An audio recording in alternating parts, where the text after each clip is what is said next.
നിങ്ങൾ എപ്പോഴെങ്കിലും കണ്ണുകളടച്ച് ശാന്തമായിരുന്നിട്ടുണ്ടോ, എന്നാൽ മനസ്സ് നിർത്തുന്നില്ലേ? ധ്യാനിക്കുമ്പോൾ പോലും ചിന്തകളുടെ കുത്തൊഴുക്ക് കുറയുന്നില്ലേ?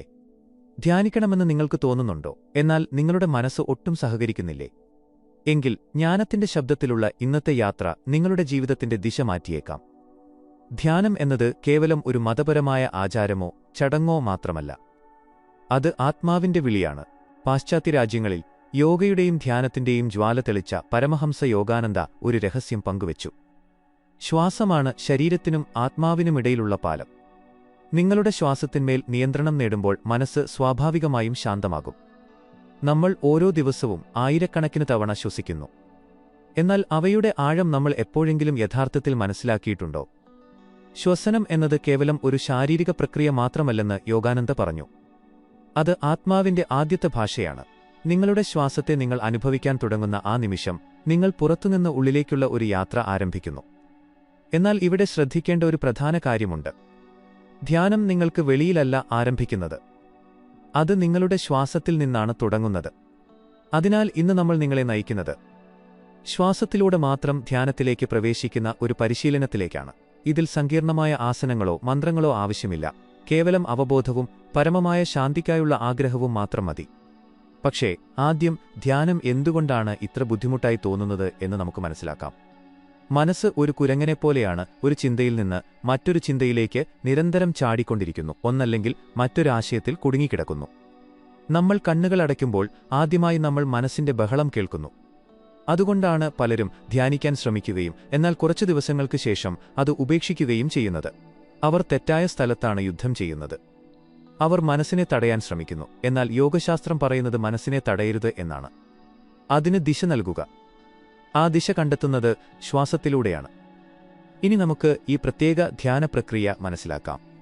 വീടോ തോട്ടമോ ശാന്തമായ ഒരു കോണോ ആകട്ടെ, നിങ്ങൾക്കിത് എവിടെ വേണമെങ്കിലും പരിശീലിക്കാം. ശാന്തമായൊരു അന്തരീക്ഷത്തിൽ ആരംഭിക്കുക. എന്നാൽ നിങ്ങളുടെ പരിശീലനം ആഴത്തിലുള്ളതാകുമ്പോൾ വലിയ ബഹളങ്ങൾക്കിടയിലും നിങ്ങൾക്ക് ആ ശാന്തി അനുഭവിക്കാൻ കഴിയും. ഈ ധ്യാനരീതി 3 ഘട്ടങ്ങളായി തിരിച്ചിരിക്കുന്നു. ശ്വാസത്തെക്കുറിച്ചുള്ള അവബോധം, ആഴത്തിലുള്ള ശ്വാസോച്ഛ്വാസം, ആത്മാവുമായുള്ള ബന്ധം. 1-ാം ഘട്ടം ശ്വാസത്തെക്കുറിച്ചുള്ള അവബോധം. നിങ്ങളുടെ നട്ടെല്ല് നിവർത്തി സുഖപ്രദമായിരിക്കുക. ഇനി നിങ്ങളുടെ അവബോധം ശ്വാസത്തിലേക്ക് കൊണ്ടുവരിക. അതിനെ വെറുതെ നിരീക്ഷിക്കുക. അതിനെ മാറ്റാൻ ശ്രമിക്കരുത്. നിങ്ങളുടെ മൂക്കിലൂടെ വായു അകത്തേക്കും പുറത്തേക്കും പോകുമ്പോഴുണ്ടാകുന്ന ആ സൂക്ഷ്മമായ സ്പർശനം അനുഭവിക്കുക. ഇത് വളരെ ലളിതമായൊരു പരിശീലനമാണ്. പക്ഷേ ഇത് നിങ്ങളെ ഉള്ളിലേക്ക് നയിക്കുന്ന വാതിലാണ്. അടുത്ത 5 മിനിറ്റ് നിങ്ങളുടെ ശ്വാസത്തെ മാത്രം നിരീക്ഷിച്ചുകൊണ്ട് ചെലവഴിക്കുക. ചിന്തകൾ വരും, പക്ഷേ അവയെ തടയാൻ ശ്രമിക്കരുത്. നിങ്ങളുടെ ശ്രദ്ധ വീണ്ടും ശ്വാസത്തിലേക്ക് തന്നെ തിരികെ കൊണ്ടുവരിക. മനസ്സിന്റെ യഥാർത്ഥ വീട് പുറത്തല്ല, ഉള്ളിലാണെന്ന് മനസ്സിലാക്കാൻ ഈ പരിശീലനം മനസ്സിനെ പഠിപ്പിക്കുന്നു. 2-ാം ഘട്ടം ആഴത്തിലുള്ള ശ്വാസോച്ഛ്വാസം. ഇനി ആഴത്തിൽ ശ്വാസമെടുക്കാൻ ആരംഭിക്കുക. മൂക്കിലൂടെ സാവധാനം ശ്വാസം ഉള്ളിലേക്കെടുക്കുക. ജീവചൈതന്യം നിങ്ങളുടെ ശരീരത്തിലുടനീളം വ്യാപിക്കുന്നത് അനുഭവിക്കുക. ശ്വാസം പുറത്തുവിടുമ്പോൾ നിങ്ങളുടെ എല്ലാ സമ്മർദ്ദങ്ങളും ഉത്കണ്ഠകളും വിഷമങ്ങളും ആ ശ്വാസത്തോടൊപ്പം പുറത്തുപോകുന്നതായി സങ്കൽപ്പിക്കുക. ഇത് കേവലം ഒരു സങ്കല്പം മാത്രമല്ല. നിങ്ങളുടെ മനസ്സിന്റെ അവസ്ഥ നിങ്ങളുടെ ശ്വാസവുമായി ബന്ധപ്പെട്ടിരിക്കുന്നു എന്നത് ഒരു ശാസ്ത്രീയ സത്യമാണ്. നിങ്ങൾ ആഴത്തിലുള്ളതും ശാന്തവും നിയന്ത്രിതവുമായ ശ്വാസമെടുക്കുമ്പോൾ നിങ്ങളുടെ പാരാസിമ്പതറ്റിക് നാഡീവ്യൂഹം സജീവമാവുകയും ശരീരത്തെ ശാന്തിയുടെ അവസ്ഥയിലേക്ക് കൊണ്ടുവരികയും ചെയ്യുന്നു. ശ്വാസം ശാന്തമാകുമ്പോൾ മനസ്സ് ശാന്തമാകുമെന്ന് യോഗാനന്ദ പറയുന്നു.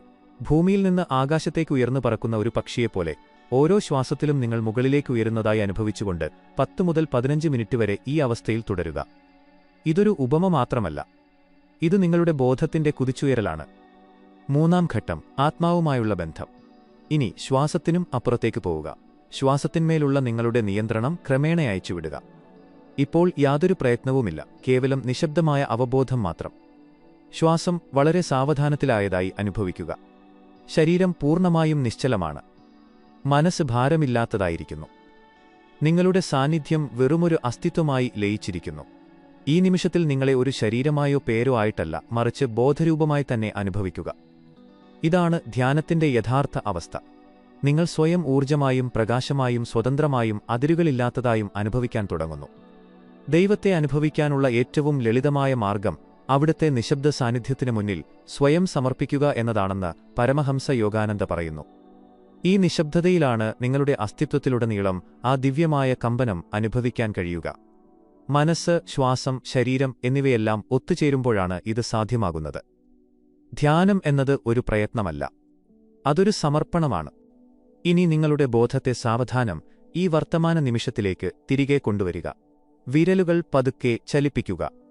എല്ലാം പഴയതുപോലെ തന്നെയുണ്ടെന്ന് നിങ്ങൾ കാണും, എങ്കിലും എല്ലാം മാറിയതായി നിങ്ങൾക്ക് അനുഭവപ്പെടും. നിങ്ങളുടെ ഉള്ളിൽ എന്തോ ഒന്ന് ശാന്തമാണ്, ആഴത്തിൽ നിശ്ചലമാണ്. നിങ്ങൾ തിരഞ്ഞുകൊണ്ടിരുന്ന നിശബ്ദത ഇതാണ്.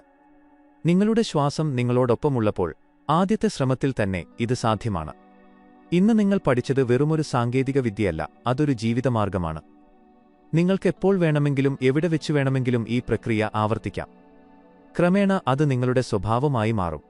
സംസാരിക്കുമ്പോൾ പോലും നിങ്ങൾക്ക് സമാധാനം അനുഭവപ്പെടും, നടക്കുമ്പോൾ പോലും നിങ്ങൾ ധ്യാനാവസ്ഥയിലായിരിക്കും.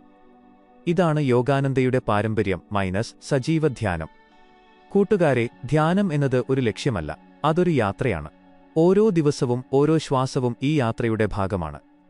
ഇന്ന് ആദ്യമായിട്ടാണെങ്കിൽ പോലും നിങ്ങൾ ധ്യാനത്തെ സ്പർശിച്ചിട്ടുണ്ടെങ്കിൽ നിങ്ങളുടെ ആത്മാവിന്റെ ശബ്ദമാണ് നിങ്ങൾ കേട്ടതെന്ന് മനസ്സിലാക്കുക. ആദ്യ ശ്രമത്തിൽ തന്നെ ധ്യാനിക്കാൻ നിങ്ങളെ സഹായിക്കുന്ന ധ്യാനരീതി ഇതാണ്. ഇത് ഒരു തവണ മാത്രമല്ല, പലതവണ പരിശീലിക്കാൻ ഞാൻ നിങ്ങളോട് അഭ്യർത്ഥിക്കുന്നു. ഓരോ തവണയും നിങ്ങൾ കൂടുതൽ ആഴങ്ങളിലേക്ക് ഇറങ്ങിച്ചെല്ലും. നിങ്ങൾക്കെന്തെങ്കിലും അനുഭവപ്പെടുകയോ തോന്നുകയോ ചെയ്തിട്ടുണ്ടെങ്കിൽ ദയവായി അത് മറ്റുള്ളവരുമായി പങ്കിടുക. ഇതൊരു വീഡിയോ മാത്രമല്ല, നമ്മൾ ഒരുമിച്ച് പ്രചരിപ്പിക്കാൻ ആഗ്രഹിക്കുന്ന ഒരു കമ്പനമാണ്. ധ്യാനം നിങ്ങളുടെ പരിശീലനത്തിന്റെ ഭാഗമാകുമ്പോൾ സാധകൻ വെറും സമാധാനം മാത്രമല്ല, ആ സമാധാനത്തിന് പിന്നിൽ ഒളിഞ്ഞിരിക്കുന്ന ബോധത്തിന്റെ മഹാസമുദ്രം തന്നെ അനുഭവിക്കുന്ന ഒരു സമയം വരും. ഈ അവസ്ഥയെയാണ് യോഗാനന്ദ അതിബോധം അല്ലെങ്കിൽ അൾട്രാ കോൺഷ്യസ്നസ് എന്ന് വിളിച്ചത്. ഇതൊരു സങ്കല്പമല്ല, മറിച്ച് ധ്യാനത്തിന്റെ ഏറ്റവും ഉന്നതമായ അവസ്ഥയാണ്. അവിടെ നിങ്ങൾ നിശബ്ദത കേൾക്കുക മാത്രമല്ല, ആ നിശബ്ദതയ്ക്കുള്ളിൽ ഒളിഞ്ഞിരിക്കുന്ന ദിവ്യമായ കമ്പനം അനുഭവിക്കുകയും ചെയ്യുന്നു. ഈ ഭാഗത്തിൽ നമ്മൾ ആ ആഴങ്ങളിലേക്ക് മുങ്ങിത്താഴാൻ പോവുകയാണ്. നിങ്ങൾ ശ്വസനപ്രക്രിയ ശരിയായി പരിശീലിച്ചിട്ടുണ്ടെങ്കിൽ ചിന്തകൾക്ക് നിങ്ങളെ തൊടാൻ കഴിയാത്ത ആ നിശബ്ദതയുടെ കേന്ദ്രത്തിലെത്താൻ നിങ്ങൾ ഇപ്പോൾ തയ്യാറാണ്. എന്നാൽ ഇതിനായി ഒരു കാര്യം മനസ്സിലാക്കേണ്ടത് അത്യാവശ്യമാണ്. ധ്യാനം ഇനി മുതൽ പ്രയത്നത്തിന്റെ ഫലമായിരിക്കില്ല, മറിച്ച് സമർപ്പണത്തിന്റെ ഫലമായിരിക്കും. ഈ ഘട്ടത്തിൽ ശരീരം വെറുമൊരു മാധ്യമം മാത്രമാണെന്നതുപോലെ പൂർണ്ണമായും നിശ്ചലമാകുന്നു. ബോധം ശരീരത്തിന് മുകളിലേക്ക് ഉയരുന്നതായി അനുഭവപ്പെടാൻ തുടങ്ങുന്നു. നിങ്ങൾ ഇനി നിങ്ങളുടെ ശ്വാസത്തെ നിയന്ത്രിക്കുകയല്ല ചെയ്യുന്നത്. ശ്വാസം അതിന്റെ വഴിക്ക് സ്വയം ചലിക്കുന്നു. നിങ്ങളൊരു സാക്ഷിയെപ്പോലെ എല്ലാം വീക്ഷിക്കുന്നു. ഇതിനെയാണ് യോഗാനന്ദ സാക്ഷിബോധം എന്ന് വിളിച്ചത്. ഇനി നമുക്ക് അടുത്ത പരിശീലനത്തിലേക്ക് കടക്കാം. യോഗാനന്ദയുടെ ക്രിയായോഗധ്യാനത്തിന്റെ പ്രാരംഭഭാഗമായ ഹോങ്സോ വിദ്യ എന്ന് വിളിക്കുന്ന സൂക്ഷ്മമായ ഒരു പരിശീലനമാണിത്. ഈ സാങ്കേതിക വിദ്യ വളരെ ലളിതമാണെങ്കിലും അതീവ ഫലപ്രദമാണ്.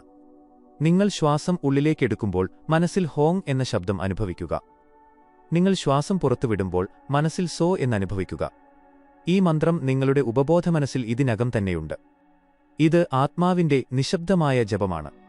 ഉച്ചത്തിലുള്ള ഉച്ചാരണമില്ല, മനസ്സിൽ അത് കേൾക്കുക മാത്രം ചെയ്യുക. ഓരോ ശ്വാസത്തിലും ഹോങ്സോ നിങ്ങളുടെ ചിന്തകളെ ക്രമേണ ഇല്ലാതാക്കുകയും നിങ്ങളെ വർത്തമാന നിമിഷത്തിൽ നിലനിർത്തുകയും ചെയ്യും.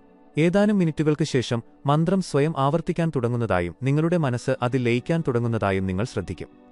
ഓർക്കുക, ഈ മന്ത്രം ഒരു മതപരമായ വാക്കോ നാമമോ അല്ല, അത് നിങ്ങളുടെ ശ്വാസവുമായി ബന്ധപ്പെട്ട ഒരു ശബ്ദമാണ്. ഈ പരിശീലനം ആഴത്തിലാകുമ്പോൾ സാധകന്റെ ബോധം തലയുടെ മധ്യഭാഗത്തുള്ള ആജ്ഞാചക്രത്തിലേക്ക് ഉയരാൻ തുടങ്ങുന്നു. ഇവിടെ നിങ്ങൾക്കൊരു സൂക്ഷ്മമായ പ്രകാശമോ കമ്പനമോ അല്ലെങ്കിൽ ശൂന്യതയോ അനുഭവപ്പെടാം. നിങ്ങളുടെ ബോധം ഭൗതിക ശരീരത്തിന്റെ അതിരുകൾ വിട്ടുപോകുന്നതായി നിങ്ങൾക്ക് തോന്നാം. എന്നാൽ ഇതിൽ ഭയപ്പെടേണ്ടതില്ല. ഇത് നിങ്ങളുടെ യഥാർത്ഥ സത്ത പുറത്തുവരുന്നതാണ്. ഈ ഘട്ടത്തിൽ നമ്മളിനി ആത്മാവിന്റെ ദർശനം പരിശീലിക്കും. സങ്കല്പങ്ങളുടെ ആവശ്യമില്ല, അനുഭവം മാത്രം. ശാന്തമായ അവസ്ഥയിൽ ഇരിക്കുക. ഹോങ്സോയിലൂടെ നിങ്ങളുടെ മനസ്സ് നിശ്ചലമായാൽ പുരികങ്ങൾക്കിടയിലുള്ള ആജ്ഞാചക്രത്തിൽ പതുക്കെ ശ്രദ്ധ കേന്ദ്രീകരിക്കുക. അവിടെ നിങ്ങൾക്ക് നേരിയ കമ്പനമോ ആഴത്തിലുള്ള നിശബ്ദതയോ അനുഭവപ്പെടാം. ഒന്നും ദൃശ്യമായില്ലെങ്കിലും വെറുതെ അതിനോടൊപ്പം തുടരുക. ക്രമേണ ഈ കേന്ദ്രം നിങ്ങളുടെ ബോധത്തെ ഉള്ളിലേക്ക് വലിച്ചടുപ്പിക്കും. നിങ്ങൾ പ്രവേശിക്കാൻ പോകുന്ന വാതിൽ ഇതാണ്. ഇനി പതുക്കെ മന്ത്രത്തെ പശ്ചാത്തലത്തിലേക്ക് മറയാൻ അനുവദിക്കുക. ശുദ്ധമായ ബോധത്തിൽ മാത്രം നിലകൊള്ളുക. ശ്വാസം വളരെ സാവധാനത്തിലായിരിക്കുന്നു. ഇപ്പോൾ നിങ്ങളൊരു ശരീരമല്ല, ചിന്തകളല്ല, കേവലം ഒരു സാന്നിധ്യം മാത്രമാണ്. ഈ അവസ്ഥയിൽ അനേകം അനുഭവങ്ങളുണ്ടായേക്കാം. സമയം നിശ്ചലമായതുപോലെ തോന്നാം. ശരീരത്തിന്റെ ഉണർവ് ഇല്ലാതാകാം. ആഴത്തിലുള്ള ആത്മീയ ആനന്ദത്തിന്റെ അലകൾ ഉയർന്നുവരാം. യോഗ പറയുന്ന ആത്മീയ ആനന്ദം ഇതാണ്. ഇത് ഏതെങ്കിലും ബാഹ്യമായ സംഭവത്തെ അടിസ്ഥാനമാക്കിയുള്ളതല്ല, ഇത് ഉള്ളിൽ നിന്ന് ഉദിക്കുന്നതാണ്. മനസ്സും ശരീരവും ബോധവും നിശബ്ദതയിൽ നിശ്ചലമാകുമ്പോൾ മാത്രമേ ഇത് പ്രകടമാകൂ. ഈ ധ്യാനാവസ്ഥയിൽ നിങ്ങൾക്ക് മാർഗനിർദ്ദേശം ലഭിക്കും. വാക്കുകളില്ലാതെ ഉത്തരങ്ങൾ വരും, ചോദ്യങ്ങളെല്ലാം അലിഞ്ഞുപോകും. ഇതാണ് ധ്യാനത്തിന്റെ ശക്തി. ഇനി ഈ അവസ്ഥയിൽ നിന്ന് സാവധാനം തിരികെ വരാൻ തുടങ്ങുക. നിങ്ങളുടെ ശ്രദ്ധ വീണ്ടും ശ്വാസത്തിലേക്ക് കൊണ്ടുവരിക. വീണ്ടും ഹോങ്സോ തുടരുക. തുടർന്ന് നിങ്ങളുടെ ശരീരത്തിലേക്ക് പതുക്കെ ചലനം തിരികെ കൊണ്ടുവരിക. വിരലുകൾ ചലിപ്പിക്കുക, കണ്ണുകൾ തുറക്കുക. ഇപ്പോൾ നിങ്ങൾക്ക് നിങ്ങളുടെ ശരീരത്തെക്കുറിച്ചും ആത്മാവിനെക്കുറിച്ചും ഒരുപോലെ ബോധ്യമുണ്ട്. ഇതൊരു വെറും വ്യായാമം മാത്രമല്ല, ഒരു പരിവർത്തനമായി മാറുന്നു. നിങ്ങൾ ഈ അവസ്ഥയിലേക്ക് മടങ്ങിവരുമ്പോൾ, ശ്വസിക്കുമ്പോൾ, നിങ്ങളുടെ ഹൃദയമിടിപ്പ് തിരിച്ചറിയുമ്പോൾ, മുഖത്തെ പേശികൾ അയച്ചുവിടുമ്പോൾ, പതുക്കെ കണ്ണുകൾ തുറക്കുമ്പോൾ, ഇതൊരു വെറും പരിശീലനമായിരുന്നില്ലെന്ന് നിങ്ങൾക്ക് മനസ്സിലാകും. അതൊരു പുതിയ ജനനമായിരുന്നു. നിങ്ങളുടെ ഉള്ളിലെന്തോ ശുദ്ധീകരിക്കപ്പെട്ടിരിക്കുന്നു, ഒരു വാതിൽ പോലെ എന്തോ ഒന്ന് തുറക്കപ്പെട്ടിരിക്കുന്നു. നിങ്ങൾക്കായി ഓരോ ദിവസവും കുറച്ച് സമയം മാറ്റിവെച്ചാൽ ഈ അവസ്ഥ നിലനിർത്തുന്നത് ബുദ്ധിമുട്ടല്ല. ധ്യാനമെന്നാൽ വെറുതെ ഇരിക്കുക മാത്രമല്ല, അത് ജീവിക്കാനുള്ള കലയാണ്. യോഗാനന്ദ പറഞ്ഞതുപോലെ ശാന്തിയോടെ ജോലി ചെയ്യുക, ജോലിയിലൂടെ ശാന്തി കൈവരും. ഇതാണ് ധ്യാനത്തിന്റെ പരകോടി. പരിശീലനം നിരന്തരമാകുമ്പോൾ അത് ഒരു ജോലിയോ ദിനചര്യയോ എന്നതിനപ്പുറത്തേക്ക് വളരുന്നു. നിങ്ങൾ ജീവിക്കുന്ന ഓരോ നിമിഷത്തിന്റെയും സാരാംശമായി അത് മാറുന്നു. ഇപ്പോൾ നിങ്ങൾക്ക് ധ്യാനത്തിന്റെ ഈ വിവിധ രൂപങ്ങളെ ശ്വാസാവബോധം, മന്ത്രങ്ങൾ, ആന്തരികനാദം, കാരുണ്യം എന്നിവയെ ഒരൊറ്റ നൂലിൽ കോർത്തെടുക്കാം. ഇവയെല്ലാം ഒരേ ഉറവിടത്തിന്റെ വിവിധ ഭാവങ്ങളാണ്. നിങ്ങളുടെ പരിശീലനം ആഴത്തിലുള്ളതാകുമ്പോൾ അവ പരസ്പരം ലയിക്കുകയും നിങ്ങൾ നിരന്തരം ധ്യാനാവസ്ഥയിലാവുകയും ചെയ്യും. ഓരോ നിമിഷവും ആ പവിത്രമായ ശാന്ത അവബോധം പേറുന്നതായി നിങ്ങൾക്ക് അനുഭവിക്കാൻ കഴിയും. നിങ്ങൾ വർത്തമാനകാലവുമായി കൂടുതൽ പൊരുത്തപ്പെടുന്നു, നിങ്ങളുമായും പ്രപഞ്ചവുമായും കൂടുതൽ ബന്ധപ്പെടുന്നു. നിങ്ങൾ മുന്നോട്ടു പോകുമ്പോൾ ഇത് കേവലം ഒരു മാനസികാവസ്ഥ കൈവരിക്കുന്നതിനെക്കുറിച്ച് മാത്രമല്ലെന്ന് നിങ്ങൾക്ക് മനസ്സിലാകും. ഓരോ പ്രവൃത്തിയിലും ആ ആന്തരിക സമാധാനത്തിന്റെയും നിശ്ചലതയുടെയും അവസ്ഥയിൽ നിന്ന് ജീവിക്കുന്നതിനെക്കുറിച്ചാണ്. ഓർക്കുക, ഈ അവസ്ഥ മനസ്സിന്റേതല്ല, അത് സമയത്തിലും സ്ഥലത്തിലും ഒതുങ്ങുന്നതുമല്ല. ഇത് ഭൗതിക ലോകത്തിന് അപ്പുറത്തുള്ള ഒരു അനുഭവമാണ്. ധ്യാനത്തിലെ നിങ്ങളുടെ യാത്ര വെറുമൊരു പരിശീലന മാർഗമല്ല, മറിച്ച് അതൊരു ജീവസുറ്റ അനുഭവമാണ്, ബോധത്തിന്റെ നൃത്തമാണ്. ഈ നിശ്ചലതയുടെ തലത്തിൽ നിന്ന് ഓരോ നിമിഷവും ജീവിക്കാൻ നിങ്ങൾ പഠിക്കുകയാണ്. അങ്ങനെ ചെയ്യുമ്പോൾ നിങ്ങളുടെ ജീവിതത്തിന്റെ ഓരോ ഭാഗത്തിലും നിങ്ങൾ ദിവ്യത്വം അൺലോക്ക് ചെയ്യുന്നു. നിങ്ങൾ പരിശീലനം തുടരുമ്പോൾ സമാധാനത്തിന്റെയും പ്രകാശത്തിന്റെയും ബന്ധത്തിന്റെയും ഈ അനുഭവങ്ങൾ കൂടുതൽ ശക്തമാകും. ധ്യാനം എന്നത് കേവലം ഒരു പ്രവൃത്തിയല്ല, അത് ജീവിതരീതി തന്നെയാണെന്ന് നിങ്ങൾ തിരിച്ചറിയും. ഇനി നിങ്ങൾ ഈ അവസ്ഥയിൽ നിന്ന് സാവധാനം മടങ്ങിവരുമ്പോൾ നിങ്ങളുടെ ശ്രദ്ധ ശരീരത്തിലേക്കും ചുറ്റുപാടുകളിലേക്കും തിരികെ കൊണ്ടുവരിക. ആഴത്തിൽ ശ്വസിക്കുക. ശാന്തമായ ആ ഊർജം നിങ്ങളുടെ ഉള്ളിൽ ലയിക്കട്ടെ. നിങ്ങളുടെ ദിവസം തുടരുമ്പോൾ ഈ സമാധാനം നിങ്ങളോടൊപ്പം കൊണ്ടുപോകുക. ധ്യാനത്തിലൂടെയുള്ള പരിവർത്തനത്തിന്റെ പാതയാണിത്. നിങ്ങളുടെ യഥാർത്ഥ സത്തയിലേക്ക് മടങ്ങുന്ന യാത്ര. ധ്യാനം ഇനി ഒരു പ്രക്രിയ മാത്രമല്ല, അത് ജീവിതത്തിന്റെ തന്നെ ഒരു ഭാഗമായി മാറുന്നു. നിങ്ങൾ നടക്കുമ്പോൾ നിങ്ങൾ ധ്യാനത്തിലാണ്. നിങ്ങൾ സംസാരിക്കുമ്പോൾ നിങ്ങൾ ധ്യാനത്തിലാണ്. ഈ അവസ്ഥയെയാണ് യോഗാനന്ദ ദിവ്യബോധത്തിന്റെ സാന്നിധ്യം എന്ന് വിളിച്ചത്. ധ്യാനം ഇനി സമയബന്ധിതമായ ഒരു പരിശീലനമല്ല, അത് ഓരോ നിമിഷത്തിലുമുള്ള നിരന്തരമായ അവബോധമായി മാറുന്നു. ഇതാണ് ധ്യാനത്തിന്റെ നാലാമത്തെയും അവസാനത്തെയും ഘട്ടം, സ്ഥിരമായ അവബോധത്തിൽ ജീവിക്കുക. ഈ അവസ്ഥയിൽ സാധകൻ നിശബ്ദതയോ പ്രകാശമോ മാത്രമല്ല അനുഭവിക്കുന്നത്. അവർ തങ്ങളുടെ ഉള്ളിലും ചുറ്റുമുള്ള എല്ലാറ്റിലും ദൈവത്തിന്റെ സാന്നിധ്യം അനുഭവിക്കുന്നു. ഇത് ഭക്തി, സമർപ്പണം, ജ്ഞാനം, അറിവ്, കർമ്മം എന്നിവയുടെ സന്തുലിതാവസ്ഥയാണിത്.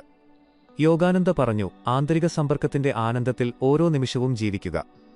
ഇതാണ് ജീവിതത്തിന്റെ പരമമായ ലക്ഷ്യം. ഇനി നമുക്ക് യോഗാനന്ദ ദൈവസാന്നിധ്യത്തിൽ നിലകൊള്ളുക എന്ന് വിളിച്ച കാര്യം പരിശീലിക്കാം. ഇതൊരു പ്രത്യേക ആസനമല്ല, ഇതൊരു നിരന്തരമായ സ്മരണയാണ്. നിങ്ങളുടെ ദിവസേനയുള്ള കാര്യങ്ങളിലേക്ക് കടക്കുമ്പോൾ ഈ ചിന്ത എപ്പോഴും നിങ്ങളോടൊപ്പം കൊണ്ടുപോകുക. ദൈവം എന്നോടൊപ്പമുണ്ട്, ഞാൻ ചെയ്യുന്നതെല്ലാം അവിടുത്തേക്ക് വേണ്ടിയാണ്. ഈ വികാരം ക്രമേണ നിങ്ങളുടെ ഓരോ ചിന്തയെയും വികാരത്തെയും പ്രവൃത്തിയെയുമെല്ലാം ദിവ്യത്വത്താൽ നിറയ്ക്കും. ഈ പരിശീലനം സാധകനെ മാത്രമല്ല മാറ്റുന്നത്, അത് അവർക്ക് ചുറ്റുമുള്ള ലോകത്തെയും സ്പർശിക്കുന്നു. ധ്യാനത്തിന്റെ ഊർജം ഇനി ഉള്ളിൽ മാത്രം ഒതുങ്ങി നിൽക്കില്ല. അത് ബന്ധങ്ങളിലും പ്രവൃത്തികളിലും സാധാരണ സംഭാഷണങ്ങളിൽ പോലും പ്രകടമാകും. നിങ്ങളുടെ കൂടെയിരിക്കുന്ന ആളുകൾക്ക് സമാധാനം അനുഭവപ്പെടും, കാരണം നിങ്ങൾ തന്നെ സമാധാനമായി മാറിയിരിക്കുന്നു.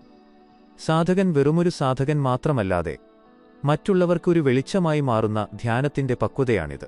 ഒരു വാക്കുപോലും ഉരിയാടാതെ ഇരുട്ടിനെ അകറ്റുന്ന നിശബ്ദ ദീപസ്തംഭങ്ങൾ എന്നാണ് യോഗാനന്ദ ഇത്തരം സാധകരെ വിശേഷിപ്പിച്ചത്. നിങ്ങൾക്ക് ഈ തലത്തിൽ എത്തിച്ചേരണമെങ്കിൽ പതിവ് പരിശീലനവും നിസ്വാർത്ഥ സേവനവും നിശബ്ദതയിൽ വിശ്രമിക്കുന്നതും ഒരു ശീലമാക്കുക. നിങ്ങളുടെ ദിവസത്തിലുടനീളം ശ്വാസത്തിലേക്ക് മടങ്ങിവരാൻ കുറച്ച് നിമിഷങ്ങൾ കണ്ടെത്തുക. ഹോംസോ പരിശീലിക്കുക. ഓം എന്ന നാദത്തിൽ അധിഷ്ഠിതമായിരിക്കുക. എന്നാൽ എല്ലാറ്റിലും പ്രധാനമായി നിങ്ങളുടെ ഓരോ വികാരത്തിലേക്കും ദൈവത്തെ ക്ഷണിക്കുക. ഈ പരിശീലനം ഈ പരമ്പരയുടെ അവസാന ഘട്ടത്തെ അടയാളപ്പെടുത്തുന്നു. എന്നാൽ ഇത് നിങ്ങളുടെ യാത്രയുടെ തുടക്കം മാത്രമാണ്. ഈ 4 ഭാഗങ്ങളും വെറുമൊരു സൂചകങ്ങൾ മാത്രമായിരുന്നു, വഴി കാണിക്കാനുള്ള ഒരു വഴികാട്ടി. നിങ്ങൾ ആ ആദ്യ ചുവടുകൾ സ്വന്തമായി വെക്കുമ്പോഴാണ് യഥാർത്ഥ യാത്ര ആരംഭിക്കുന്നത്. ഓർക്കുക, ഒരു പരിശീലനവും ചെറുതല്ല. നിശബ്ദതയുടെ ഒരു യഥാർത്ഥ നിമിഷം, ഒരു ആഴത്തിലുള്ള ശ്വാസം, ഒരു ഓർമ്മപ്പെടുത്തൽ അതിനും ദൈവത്തിലേക്ക് എത്താൻ കഴിയും. ഈ പാതയിൽ ക്ഷമയോടെയിരിക്കുക, സ്നേഹത്തോടെയിരിക്കുക. എല്ലാറ്റിലും ഉപരിയായി നിങ്ങളെത്തന്നെ പൂർണ്ണമായി വിശ്വസിക്കുക. കാരണം നിങ്ങളുടെ ഉള്ളിലെ ബോധം പ്രപഞ്ചത്തിന്റെ മഹാബോധം തന്നെയാണ്. ഈ അവസാന പരിശീലനത്തിന് ശേഷം കുറച്ച് നിമിഷങ്ങൾ പൂർണ്ണ നിശബ്ദതയിൽ തുടരുക. നിങ്ങളോട് തന്നെ ചോദിക്കുക, ഞാൻ എന്റെ യഥാർത്ഥ സത്തയോട് കൂടുതൽ അടുത്തോ? ഉത്തരം വാക്കുകളിൽ വരില്ല. അതൊരു കമ്പനമായി, ഒരു നിശബ്ദമായ സ്ഥിരീകരണമായി, ഉള്ളിലെ ഒരു പുഞ്ചിരിയായി വരും.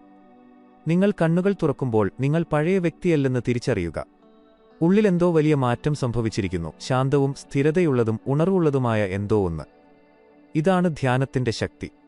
നിങ്ങൾ ഇതുവരെ കേട്ടുകൊണ്ടിരുന്നത് ജ്ഞാനത്തിന്റെ ശബ്ദമാണ്. ഇത് ധ്യാനയാത്രയുടെ അവസാന ഭാഗമാണ്. എന്നാൽ പരിശീലനം ഒരിക്കലും അവസാനിക്കുന്നില്ല. അടുത്ത തവണ ശ്വസിക്കുമ്പോൾ ആ ശ്വാസത്തിൽ ദൈവത്തെ അനുഭവിക്കുക. അടുത്ത തവണ ഒരാളെ കാണുമ്പോൾ അവരുടെ ഉള്ളിലെ ആത്മാവിനെ തിരിച്ചറിയുക. അടുത്ത തവണ നിങ്ങൾ നിശബ്ദനായിരിക്കുമ്പോൾ നിങ്ങളെത്തന്നെ അറിയുക. ഈ ദിവ്യമായ യാത്രയിൽ എന്നോടൊപ്പം ചേർന്നതിന് നന്ദി. ശാശ്വതമായ സമാധാനം എപ്പോഴും നിങ്ങളോടൊപ്പം ഉണ്ടാകട്ടെ.